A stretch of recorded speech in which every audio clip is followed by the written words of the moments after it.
अस्सलाम वालेकुम स्टूडेंट्स, आप जानते हैं कि हमने सेकेंड ईयर फिज़िक्स में चैप्टर नंबर 18 का आगाज़ किया है और आज हमारा लेक्चर नंबर 5 है। इंतहाई इम्पोर्टेंट, यहाँ से चैप्टर नंबर 18 का दूसरा हिस्सा शुरू हो जाता है। पहला हिस्सा इसका पीएन जंक्शन वाला जो हम पढ़ के आ गए हैं। हमने फॉरवर्ड बायस पीएन जंक्शन पढ़ा, हमने रिवर्स बायस पीएन जंक्शन पढ़ा है, हमने उसकी एप्लीकेशन रेक्टिफिकेशन पढ़ी है, हमने स्पेशली डिज़ाइंड पीएन जंक्शन पढ़े। तो 4 लेक्चर हम अपलोड कर चुके हैं। आज हमारा यहाँ से चैप्टर 18 का एक अगला हिस्सा शुरू होने लगा है और इंतहाई इम्पोर्टेंट हिस्सा है ट्रांजिस्टर का। गो कि आज हमने इसका इंट्रोडक्शन करना है। इस इंट्रोडक्शन की बेसिस के ऊपर हमने आगे फिर इसके सब्जेक्टिव क्वेश्चंस करने हैं। हाँ जी, ट्रांजिस्टर होता क्या है? ट्रांजिस्टर होता है कि आपने सिलिकॉन जर्मेनियम का एक क्रिस्टल लेना है, सिलिकॉन या जर्मेनियम का एक क्रिस्टल लेना है और उसको इस तरह से रेडी करना है कि उसमें 3 रीजन्स बन जाए। उसको इस तरह से तैयार करना है कि उसमें 3 रीजन्स बन जाए। कैसे? अगर मैं दोनों किनारों पर एक जैसी इम्प्योरिटी ऐड करूं, दोनों किनारों पर एक जैसी, सेंटर में मुख्तलिफ ऐड करूंगा ना, तो 3 रीजन बन जाएंगे। जैसे मुझे बताओ कि सेमीकंडक्टर में इम्प्योरिटीज़ होती कितनी किस्म की हैं, तो आंसर है सिर्फ 2 किस्म की होती हैं। या हम किसी को पी टाइप बना सकते हैं या किसी को एन टाइप बना सकते हैं। पी टाइप का मतलब होता है कि अगर किसी सेमीकंडक्टर में तीसरे ग्रुप में से किसी एलिमेंट को ऐड किया जाए ना इम्प्योरिटी के तौर पर, तो वो पी टाइप बन जाएगा। और अगर हम सेमीकंडक्टर में पेंटावैलेंट पीरियोडिक टेबल में 5वां ग्रुप में से किसी एलिमेंट को इम्प्योरिटी के तौर पर ऐड करेंगे तो वो एन टाइप बन जाएगा। ऐसे ही होता है। ट्राईवैलेंट इम्प्योरिटी पी टाइप बनाती है, पेंटावैलेंट इम्प्योरिटी एन टाइप बनाती है। ठीक हो गया बच्चों। आपने जैसे ये देखें ज़रा, मैंने दोनों किनारों पर पेंटावैलेंट इम्प्योरिटी ऐड की, एन टाइप बना दिया। सेंटर में मैंने ट्राईवैलेंट इम्प्योरिटी ऐड की, पी टाइप बना दिया। तो पी वाला हिस्सा, पी रीजन सैंडविच हो गया है 2 एन रीजन के दरमियान। सैंडविच जानते हैं ना, ऊपर भी चीज़ नीचे भी चीज़ सेम होती है, सेंटर में मुख्तलिफ होती है। ऊपर भी ब्रेड नीचे भी ब्रेड, सेंटर में टिक्की आ गई, सैंडविच। ऐसे ही होता है ना, ऊपर नीचे सेम, ऊपर नीचे सेम, सेंटर वाला जो हिस्सा होता है वो डिफरेंट होता है। इसको हम सैंडविच कहते हैं। तो ट्रांजिस्टर का पहली जो 2 किस्म के ट्रांजिस्टर है ना, पहला ट्रांजिस्टर उसमें पी रीजन सैंडविच होगा 2 एन रीजन्स के दरमियान। या ऐसा भी तो हो सकता है कि आप दोनों कॉर्नर्स पर पी वाली इम्प्योरिटी ऐड करो, सेंटर में पेंटावैलेंट एन वाली इम्प्योरिटी ऐड करो, तो फिर भी आपके पास 3 इलाके बनेंगे, फिर भी आपके पास 3 रीजन्स बनेंगे। कौन कौन सा? ये P है, ये N है, ये P है। इसमें N वाला सैंडविच है 2 P के दरमियान। ठीक हो गया। तो ट्रांजिस्टर की बेसिक 2 टाइप्स होती हैं। या तो ट्रांजिस्टर NPN हो सकता है जिसमें P सैंडविच होता है 2 N के दरमियान, या फिर ट्रांजिस्टर में बच्चों N सैंडविच हो सकता है 2 P के दरमियान, या P सैंडविच हो सकता है 2 N के दरमियान। तो NPN ट्रांजिस्टर और PNP ट्रांजिस्टर। ठीक है। ट्रांजिस्टर को आप समझने के लिए सिर्फ ऐसा महसूस कर सकते हो, ये समझने के लिए ऐसा फील कर सकते हो कि it is just like 2 back to back PN junction. होता नहीं है ऐसे, कहता है समझने के लिए ऐसा सपोज करो कि जैसे ट्रांजिस्टर 2 पीएन जंक्शन को मिला के बनाया गया, 2 पीएन जंक्शन की बैक को मिलाया तो ट्रांजिस्टर बन गया। बनता ऐसे नहीं है। बनता कैसे है वो तो मैंने आपको बताया। एक ही सिलिकॉन का क्रिस्टल लेना, उसके दोनों कॉर्नर्स पर एक जैसी इम्प्योरिटी, सेंटर में डिफरेंट इम्प्योरिटी ऐड करोगे तो 3 रीजन बन जाएंगे, NPN या PNP ऐसे बनते। सिर्फ समझाने के लिए, it is just like 2 back to back PN junction. कहता है ये ऐसे ही है जैसे 2 back to back PN junction है ना। ये आपके पास एक पीएन जंक्शन हो गया, ये दूसरा पीएन जंक्शन हो गया। इनको पकड़ के मिला दें। ये देखें ज़रा, यहाँ से मैं पकड़ूँ, इसके साथ ऐसे मिला दूँ तो N वाला सैंडविच हो जाएगा ना, N सैंडविच हो गया, ये 2 P किनारों पर आ गए। तो ट्रांजिस्टर को समझाने के लिए, इसकी कंस्ट्रक्शन को समझाने के लिए, इसकी साख्त को समझाने के लिए कि कैसा होता है, it is just like 2 back to back PN junction. बनता ऐसे नहीं है, लेकिन लगता ऐसे है जैसे 2 PN जंक्शन को मिलाया गया। ट्रांजिस्टर में 3 रीजन्स होते हैं बच्चों, इसमें 3 इलाके हैं। इन इलाकों को हम नाम देते हैं। नाम ऐसे नहीं देते, इनकी वर्किंग के ऊपर इनको नाम देते हैं। पहले हिस्से को हम कहते हैं अमीटर, ई से रिप्रेजेंट करते हैं, दिस इज़ अमीटर। दूसरे हिस्से को हम कहते हैं बेस, तीसरे हिस्से को कहते हैं कलेक्टर। ये अमीटर हो गया, ये बेस हो गया, ये कलेक्टर हो गया। तो ट्रांजिस्टर में 3 रीजन्स होते हैं, अमीटर, बेस, कलेक्टर। इन तीनों का काम क्या होता है, इन तीनों का साइज़ क्या होता है, इन तीनों में डोपिंग किस रेशो से करते हैं, ये सारी चीज़ें पढ़नी है। इसके लिए मैंने एक टेबल बनाया है, क्योंकि हम ट्रांजिस्टर का इंट्रोडक्शन कर रहे हैं बच्चों। इंट्रोडक्शन वाला हिस्सा सब्जेक्टिव में नहीं आया करता, हाँ उसमें से छोटे छोटे पॉइंट्स होते हैं, कुछ डेफिनेशन है, कुछ शॉर्ट्स हैं। और सबसे इम्पोर्टेंट चीज़, इंट्रोडक्शन जो होता है ना, उसके बेसिस पर आगे बड़े बड़े टॉपिक पढ़ने होते हैं हमने, ठीक। तो ट्रांजिस्टर में एक रीजन होता है अमीटर, दूसरे का नाम होता है बेस, तीसरे का नाम होता है कलेक्टर। तो अमीटर, बेस, कलेक्टर, ये 3 रीजन है। हमने अमीटर, बेस, कलेक्टर, इन तीनों में 3 चीज़ें स्टडी करनी है। मैंने एक टेबल बना दी है, टेबल याद रखना है। इनका साइज़ क्या है, इनकी डोपिंग मतलब इम्प्योरिटीज़ कैसे कैसे ऐड करनी है, और इनका फंक्शन क्या होता है, ये चीज़ें हमने कर दी। सबसे पहले देखें अमीटर है, अमीटर के साइज़ पर आ जाए। आप मुझे बताओ इन तीनों रीजन में से सबसे छोटा रीजन कौन सा नज़र आ रहा है, बेस सबसे छोटा रीजन है। तो हम पहले लिख देते हैं, ट्रांजिस्टर में सबसे थिन रीजन बेस होता है। इतना पतला होता है कि इसका साइज़ 10⁻⁻⁶ मीटर के बराबर होता है। 1 मीटर का 10 लाखवां हिस्सा, बहुत छोटा। ट्रांजिस्टर में सबसे छोटा इलाका बेस का होता है, थिन रीजन इसको कहते हैं। अमीटर इससे थोड़ा बड़ा होता है, तो इसका साइज़ होता है मॉडरेट। हाँ जी, इसका साइज़ होता है बच्चों मॉडरेट, यानी थोड़ा बड़ा। और ट्रांजिस्टर में रकबे के लिहाज से, एरिया के लिहाज से सबसे बड़ा इलाका होता है, उसे हम कहते हैं कलेक्टर। तो कलेक्टर का साइज़ होता है लार्ज, ठीक है। अमीटर होता है थिन, बेस होता है थिन, बहुत छोटा होता है, उससे बड़ा, ना बहुत बड़ा ना बहुत छोटा, तो लफ्ज़ इस्तेमाल होगा मॉडरेट का। अमीटर का साइज़ मॉडरेट होता है, बेस का साइज़ थिन होता है, कलेक्टर का सबसे बड़ा होता है। देखिए मैंने डायग्राम में थोड़ा बड़ा हिस्सा बनाया, इसका जो एरिया होता है ट्रांजिस्टर में वो सबसे बड़ा होता है। दिस इज़ कलेक्टर, साइज़ सबसे बड़ा। आगे चलें डोपिंग पर। ट्रांजिस्टर में ना सबसे बड़ी डोपिंग, सबसे ज़्यादा डोपिंग करते हैं अमीटर में।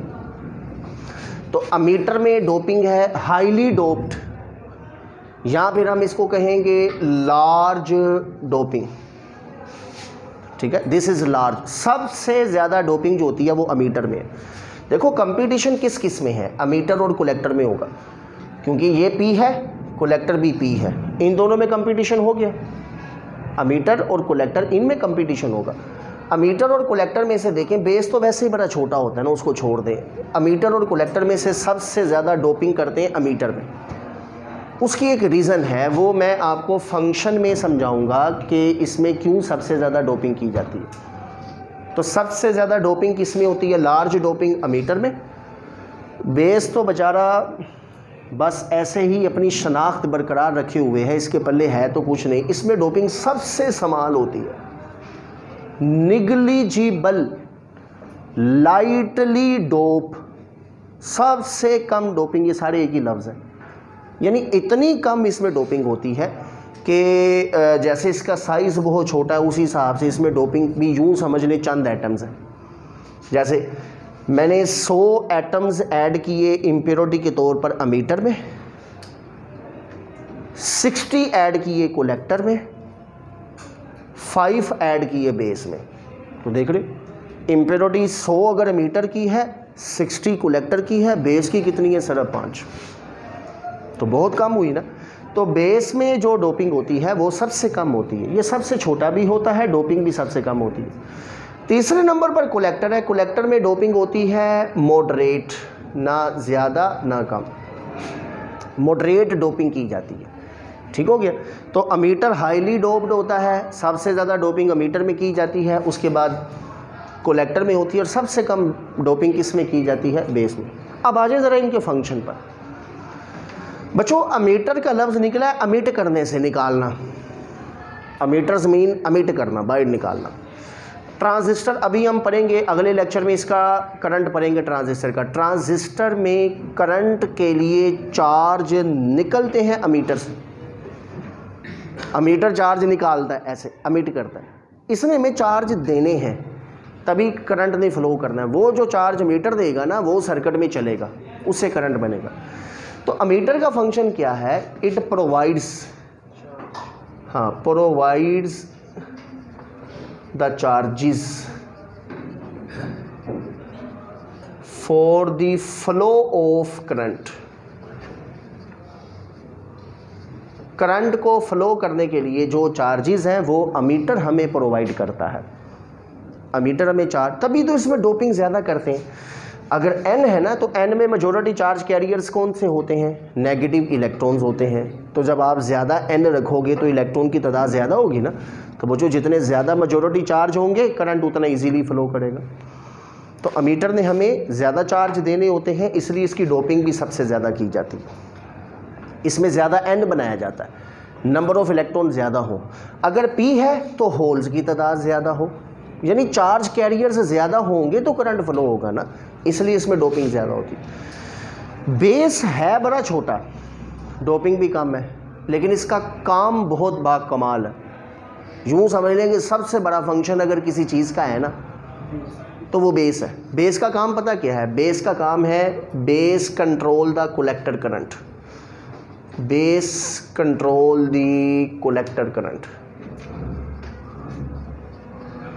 बच्चों आप देखो, अमीटर से जो चार्ज निकलेंगे वो बेस के रास्ते से होते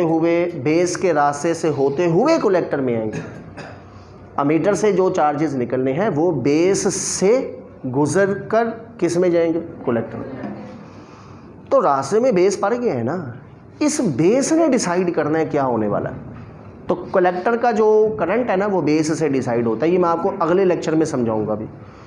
अभी आप इस जुमले को लिखें, ये जुमला बहुत कीमती जुमला है, बड़ा जुमला है।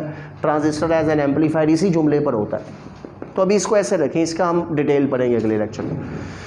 कलेक्टर नाम से जाहिर है कलेक्ट करना। अमीटर से जो चार्ज आए हैं वो बेस के रास्ते से होते हुए कलेक्टर में जाने। तो कलेक्टर क्या करता है? इट कलेक्ट्स द चार्जेस, ये चार्जेस को कलेक्ट करता है। Collects the charges of ammeter from base. होते चार्ज अमीटर के हैं, कलेक्ट किस से करता है? बेस से। तभी इसका एरिया ना थोड़ा ज़्यादा रखा होता है। इसने चार्ज एकदम कलेक्ट करने हैं, जगह तंग होगी ना। ये वैसे मैं रीज़न बता रहा हूँ, लॉजिक बता रहा हूँ, किताब में है नहीं कि कलेक्टर का एरिया ज़्यादा क्यों रखते हैं, क्यों बड़ा बनाते हैं। इसकी लॉजिक है, इसने कलेक्ट करना है चार्ज को।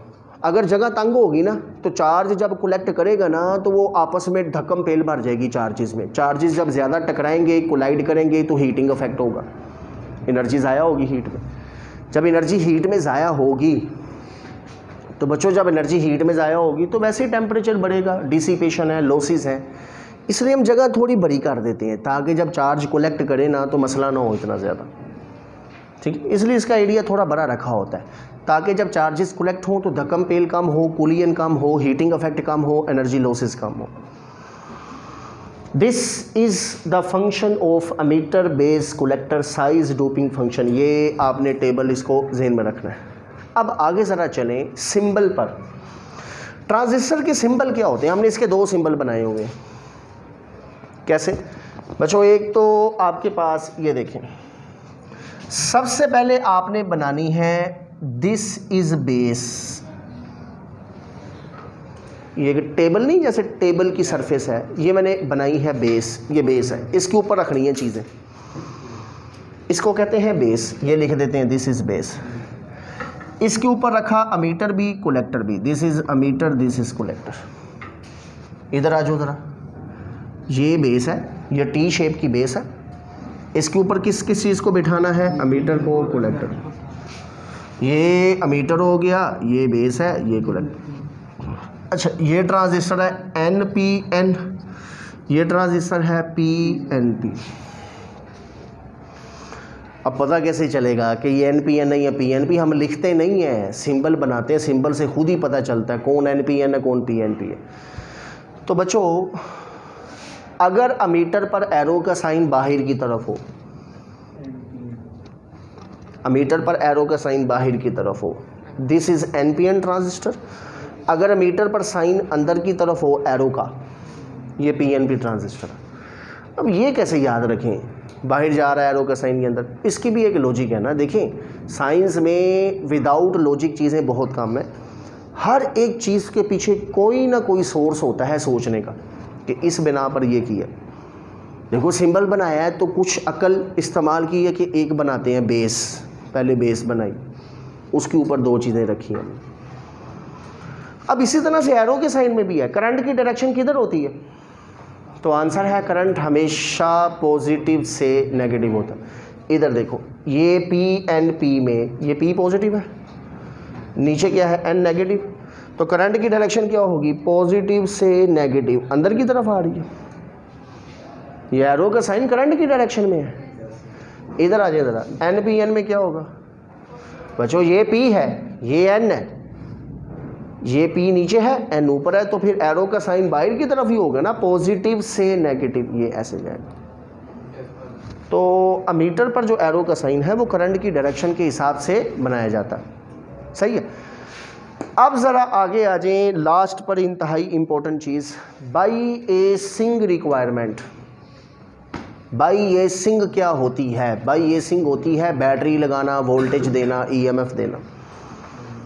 और पीएन जंक्शन के साथ बैटरी लगाते थे ना तो लफ्ज़ बनता था या फॉरवर्ड बाईएस या रिवर्स बाईएस। बाईएस मतलब बैटरी लगाना, वोल्टेज देना। वो वोल्टेज सीधे तरीके से दोगे तो फॉरवर्ड है, उल्टे तरीके से दोगे तो रिवर्स है। बाईएसिंग रिक्वायरमेंट। ट्रांजिस्टर जो होता है ना, ट्रांजिस्टर में जंक्शन कितने हैं? जंक्शन, आंसर है इसमें दो जंक्शन होते हैं। एक देखो, एक ये पीएन जंक्शन बच्चों, एक ये पीएन जंक्शन, ये पी ये एन, ये पी ये एन, एक ये PN junction.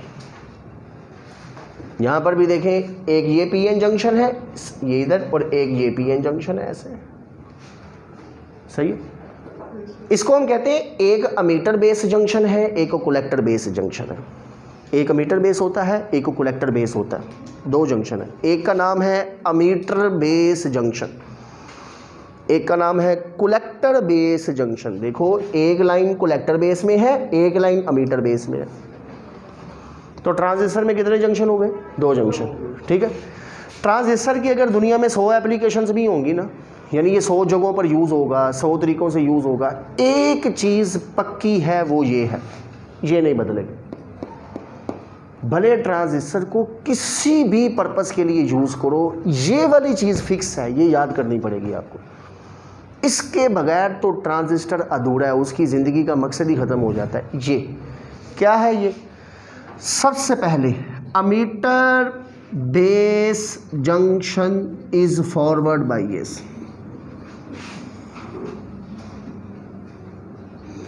Is forward bias, ठीक है जी। पहली शर्त, अमीटर बेस जंक्शन हमेशा फॉरवर्ड बाईएस होगा, हमेशा। Emitter base junction is forward bias, एक जंक्शन फॉरवर्ड होगा। दूसरा कौन सा जी? And collector base junction is reverse bias, is reverse bias, RB reverse bias. एक जंक्शन फॉरवर्ड होगा, एक रिवर्स होगा। अगर ऐसा होगा तो ट्रांजिस्टर में से करंट फ्लो करेगा, अगर ऐसा नहीं होगा तो ट्रांजिस्टर में से करंट फ्लो नहीं करेगा। ट्रांजिस्टर कब यूजलेस हो जाता है? आंसर है ये दोनों जंक्शन रिवर्स बना दो या दोनों फॉरवर्ड बना दो, यूजलेस है। एक फॉरवर्ड बनाओ, एक रिवर्स बनाओ तो ये यूजफुल है, यूजफुल है, फिर इसकी वर्किंग होगी, अदरवाइज नहीं होगी। इसलिए कहते हैं ऑलवेज, हमेशा ट्रांजिस्टर में एक जंक्शन फॉरवर्ड बाईएस है, एक जंक्शन रिवर्स बाईएस है, ये पक्का है, इसमें कोई चेंजिंग नहीं होने वाली, चाहे पीएचडी कर लो इसमें, ये रिक्वायरमेंट पक्की है। अब इधर आ जाए ज़रा, ये आपके पास बेस है, ammeter, collector, this is NPN transistor. ज़्यादा ट्रांजिस्टर यही यूज़ होता है NPN ज़्यादातर, इसलिए इसी की डायग्राम बनाते हैं ज़्यादा। मुझे बताएं ज़रा, एक रेजिस्टेंस लगी होती है इधर, इसका नाम है बेस वाली साइड पर, एक कलेक्टर वाली साइड पर। ये वैसे करंट कंट्रोल करने के लिए होती हैं बच्चों, ठीक है जी। अब मुझे एक चीज़ ज़रा समझाओ आप बच्चों, अमीटर बेस जंक्शन, एरो का साइन पहले बताओ किधर होगा? NPN ट्रांजिस्टर है, किधर होगा? बाहर की तरफ। ठीक है, पॉजिटिव से negative. Ammeter base junction, ammeter और बेस वाला क्या बनाना है, फॉरवर्ड। फॉरवर्ड मतलब ये एन नेगेटिव से जुड़ेगा, ये पी पॉजिटिव से जुड़ेगा, this is S, this is negative, N negative से जुड़ा है, पी पॉजिटिव से जुड़ा है, तो फॉरवर्ड ही तो है ये हो गया फॉरवर्ड बाई एस। ये इधर लिख देते हैं फॉरवर्ड बाई एस ऐसे। अब कलेक्टर वाला जंक्शन कौन सा होगा, रिवर्स बाई एस, रिवर्स। ये नेगेटिव है, ये देखिए ये नेगेटिव है ना, किस से जुड़ेगा, पॉजिटिव से ऐसे, तो रिवर्स हो गया। बस एक ही तो क्लू चाहिए हमें, किसी साइड पर नेगेटिव पॉजिटिव से जुड़ जाए वो रिवर्स हो जाता है। तो ये आपके पास ऐसे, तो एक जंक्शन फॉरवर्ड बाई एस है, एक जंक्शन रिवर्स बाई एस है, ठीक है। फॉरवर्ड बैटरी को ना जो बेस वाली साइड पर होती है, इसका नाम हमने रखा होता है VBB, double B, source battery है, वैसे इसका सिंबल रख देते हैं VBB बेस के लिहाज से। और कलेक्टर वाली साइड पर जो बैटरी लगी होती है उसका नाम हम रख देते हैं VCC। ये कलेक्टर वाली बैटरी है, this is VCC, this is VBB, ठीक है। तो पहली शर्त क्या है, ट्रांजिस्टर में हमेशा एक junction emitter base junction forward bias होगा, collector base junction reverse bias होगा। दूसरी शर्त, रिवर्स बैटरी हमेशा फॉरवर्ड बैटरी से ज़्यादा होगी, VCC is greater than VBB, reverse battery is greater than forward battery. इसकी रीज़न है, ये मैं करंट की डायरेक्शन में बताऊंगा आपको। ये दो रिक्वायरमेंट बच्चों ट्रांजिस्टर में फुलफिल होना ज़रूरी होता है। अगर ऐसा होगा तो ट्रांजिस्टर कंडक्टिंग नेचर रखेगा, कंडक्टिंग नेचर, उसकी नेचर कंडक्टिंग होगी, जैसे कंडक्टर होता है, करंट फ्लो करेगा उसमें से। अगर ऐसा नहीं है तो उसकी नेचर कंडक्टिंग नहीं होगी। फिर ammeter base forward by S, collector base reverse by S, reverse battery is greater than forward battery. Forward by S में रेजिस्टेंस कम होती है कि ज़्यादा, forward by S PN junction में रेजिस्टेंस कम होती है ना, ये देखें ये रेजिस्टेंस कम है। रिवर्स बाई एस में रेजिस्टेंस क्या होती है, ज़्यादा, रिवर्स बाई एस में पीएन जंक्शन की रेजिस्टेंस ज़्यादा होती है, ठीक है। ऐसा लगता है कि ट्रांजिस्टर में रेजिस्टेंस लो से हाई में ट्रांसफ़र हुई है। ट्रांजिस्टर में चलो ना, पहले मीटर बेस आया, रेजिस्टेंस कम है फॉरवर्ड बाई एस, आगे गए कलेक्टर बेस आया, रेजिस्टेंस ज़्यादा है रिवर्स बाई एस, रेजिस्टेंस लो से हाई में ट्रांसफ़र हुई है, लो से हाई में ट्रांसफ़र हुई है। इसलिए तो हम कहते हैं, इंतहाई इंपॉर्टेंट चीज़ किताब में नहीं है, ट्रांजिस्टर का मतलब क्या है, transistor means transfer of resistance.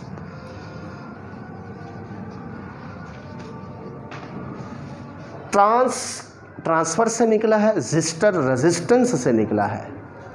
तो what is meant by the word transistor, इसका मतलब है ट्रांसफर ऑफ रेजिस्टेंस।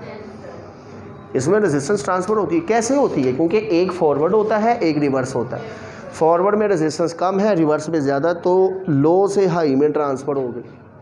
जैसे ही आगे जाते हैं रेजिस्टेंस ट्रांसफ़र हो जाती है, इसलिए हम इसको ट्रांसफ़र ऑफ रेजिस्टेंस कहते हैं, ठीक है जी। अच्छा, अब इसमें लास्ट पर एक और चीज़ देखें,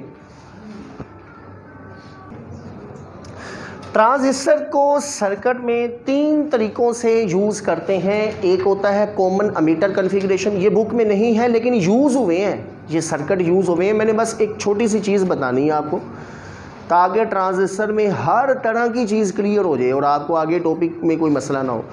ट्रांजिस्टर की तरतीब, सर्किट जोड़ने की तरतीब तीन तरीके से होती है, या एक कॉन्फ़िगरेशन मतलब तरतीब, या कॉमन अमीटर कॉन्फ़िगरेशन हो सकती है ट्रांजिस्टर में, कॉमन बेस हो सकती है, कॉमन कलेक्टर हो सकती है, कोई एक कॉमन ज़रूर होगा।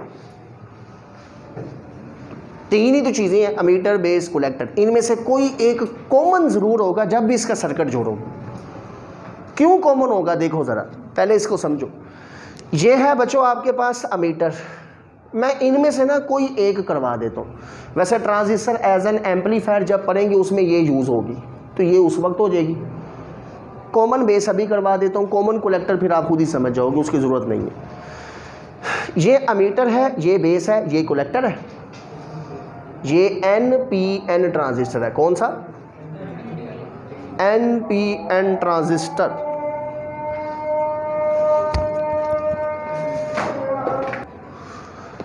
जी बच्चों, तो ट्रांजिस्टर में हम ये NPN ट्रांजिस्टर है। अब देखिए ना, आपने इसके साथ कितनी बैटरियाँ जोड़नी हैं, एक फॉरवर्ड एक रिवर्स, एक फॉरवर्ड एक रिवर्स, 2 बैटरियाँ। एक बैटरी के टर्मिनल कितने होते हैं? 2, प्लस और माइनस। एक बैटरी के 2 टर्मिनल हैं, प्लस और माइनस।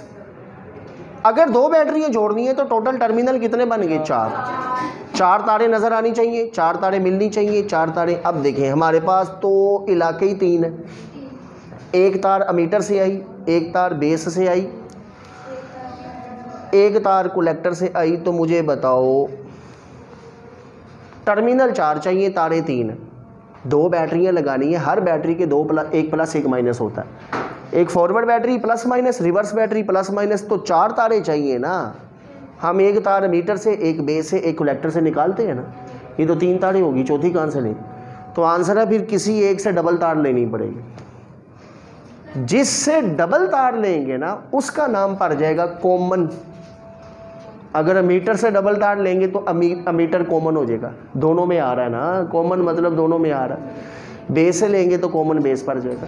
तो बच्चों ये देखो, अमीटर बेस फॉरवर्ड बाई ये NPN है ना, ये नेगेटिव नेगेटिव से जुड़ेगा, ये आगे पॉजिटिव हो गया ऐसे। ये एक तार मैंने ली बच्चों ऐसे, ये बेस से ले ली एक तार, ठीक है। अब कलेक्टर बेस जंक्शन भी तो बनाना है, फिर मैंने एक तार बेस से ली है ऐसे, मैंने एक तार फिर बेस से ली और ये ऐसे। ये जंक्शन कौन सा होता है? रिवर्स। नेगेटिव किससे जुड़ेगा? ये पॉजिटिव से, ये नेगेटिव, पॉजिटिव नेगेटिव, ये ऐसे। अब मुझे देखो, ये बेस फॉरवर्ड के अंदर भी आ रहा है, बेस रिवर्स में भी आ रहा है, बेस का ताल्लुक इस बैटरी से भी है, इससे भी है, तो 2 बेस दोनों में आ रहा है ना। तो बेस क्या हुआ फिर? ये है। ये मैंने आपको बड़े सादा तरीके से इसका मतलब समझाया, कॉमन क्या होता है। ये सर्किट यूज़ हुए हैं हमारे सिलेबस में, लेकिन उसने बताया कहीं नहीं है कि ये कॉमन क्या है, क्यों होते हैं। तो जिससे तारें 4 चाहिए, टर्मिनल 4 है, रीजन 3 है, हमारे पास 3 तारें हैं, तो फिर किसी एक से डबल लेंगे, जिससे डबल लेंगे वो चीज़ कॉमन हो जाएगी। तो ये मैंने आपके सामने सर्किट किसका बनाया है? कॉमन बेस कॉन्फ़िगरेशन का। ऐसे ही अगर डबल तारें अमीटर से होंगी तो कॉमन अमीटर हो जाएगा, अगर 2 तारें कलेक्टर से तो कॉमन कलेक्टर होगा। ठीक है बच्चों, तो इस लेक्चर को आपने सुनना है और अगर अच्छा लगे तो कमेंट भी करना है, सब्सक्राइब भी करना है और लाइक शेयर भी कर देना है। चलें, वो भी आपकी मर्ज़ी है। अल्लाह हाफिज़।